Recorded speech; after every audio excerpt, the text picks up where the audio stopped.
1.5 साल से ज्यादा समय से बंद पड़ी निजी विमानन कंपनी जेट एयरवेज के नए मालिक मुरारी लाल जालन इसे फिर से जमीन से आसमान में लाने की तैयारी कर रहे हैं। अगर सब कुछ जालन की योजना के अनुसार हुआ तो नए साल की पहली तिमाही में जेट एयरवेज घरेलू उड़ानों के साथ साथ यूरोप एवं पश्चिमी एशियाई देशों के प्रमुख शहरों में उड़ान भरना शुरू कर देगा।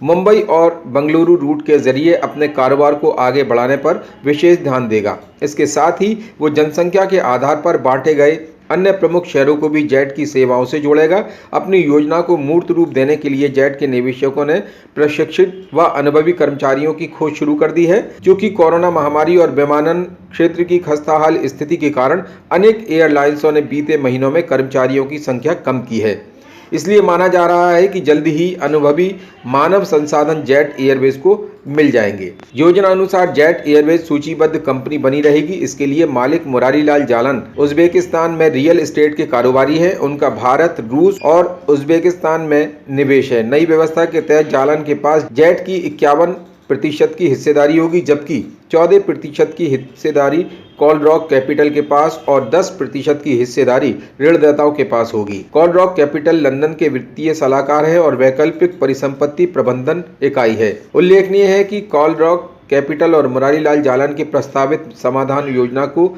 जेट एयरवेज के ऋणदाताओं ने अक्टूबर में मंजूरी दे दी थी और अब राष्ट्रीय कंपनी विधि पंचाट से मंजूरी मिलने का इंतजार जेट के नए निवेशक कर रहे हैं। नए कस्टोडियम ने जेट एयरवेज में करीब 1000 करोड़ रुपए निवेश करने का प्रस्ताव किया है और नियामकीय मंजूरियां मिलने के बाद कंपनी के नए मालिक जेट में और निवेश करने के लिए तैयार हैं। हवाई अड्डा स्लॉट जल्द से जल्द जेट एयरवेज को मिलने पर भी इसकी कामयाबी निर्भर होगी। जेट का परिचालन बंद होने के समय उसके पास लगभग 700 स्लॉट थे। चूंकि जेट के बंद होने पर दूसरी विमानन कंपनियों को इन स्लॉटों का आवंटन अस्थायी तौर पर किया गया था, इसलिए माना जा रहा है कि NCLT से योजना को मंजूरी मिलने पर उसके आवंटित स्लॉट वापस कर दिए जाएंगे। जेट एयरवेज का घाटा मार्च 2019 को समाप्त हुए वित्त वर्ष में 5,535.75 करोड़ रुपए था। वर्ष 2018-19 में एयरलाइन की कुल आय 1 साल पहले के मुकाबले घटकर 23,314.11 करोड़ रुपए रह गई थी। पिछले साल कंपनी ने 23,958.37 करोड़ रुपए का कारोबार किया था। इस दौरान ईंधन के दाम बढ़ने से कंपनी का कुल खर्च बढ़कर 28,141.61 करोड़ रुपए हो गया था। परिचालन बंद करने के बाद जेट को जून 2019 में कॉर्पोरेट दिवाला समाधान प्रक्रिया का हिस्सा बनना पड़ा।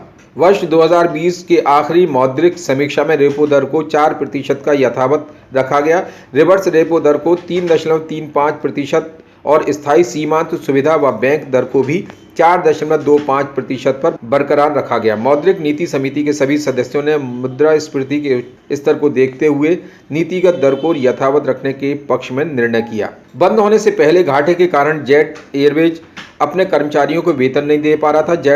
जेट लाइन में विलय नहीं होने से भी इसकी वित्तीय स्थिति पर प्रतिकूल प्रभाव पड़ा। वित्तीय अनियमितताओं के आरोपों के कारण आयकर विभाग द्वारा कंपनी के मुंबई और दिल्ली दफ्तर पर छापे डालने से भी इसकी साख को धक्का लगा है। इसके अलावा जेट एयरवेज इंडिगो की तुलना में ईंधन की लागत को छोड़कर अन्य खर्चों पर 1 रुपये ज्यादा खर्च कर रहा था, जिससे वर्ष 2015 के अंत में जेट को इंडिगो की तुलना में हर सीट पर प्रति किलोमीटर 50 पैसे ज्यादा कमाई हो रही थी। जेट को पीछे छोड़ने के लिए इंडिगो ने टिकट को सस्ता किया, लेकिन जेट ने ऐसा नहीं किया, जिस कारण उसे नुकसान हुआ, जिसकी बाद में भरपाई नहीं कर सका। जेट को सबसे ज्यादा नुकसान वर्ष 2017 में हुआ, जब ईंधन की कीमतें बढ़ने लगी।